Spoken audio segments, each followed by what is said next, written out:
তোরা দেখুন, তিনজনের তিন রকম বায়না। একজন শুয়ে পড়বে, তার সারাক্ষণ পেট চুলকে দাও। একজন বেল্ট নিয়ে টানাটানি, একজন ক্যাচ করে খেলা। মানে সারাদিন শুধু এদের সাথে আমাদের এটাই মানে একটা রুটিনে দাঁড়িয়ে গেছে। খাওয়ার আগে একবার, খাওয়ার পরে একবার।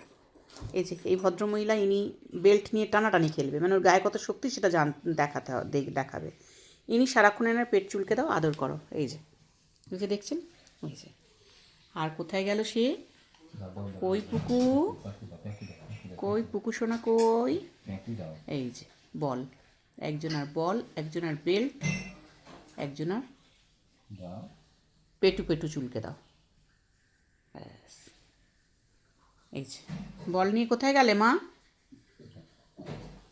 খাওয়ার আগে এক চোট বল খেলা, আবার খাওয়ার পরে আবার বল খেলা। এই হচ্ছে ডেলি রুটিন।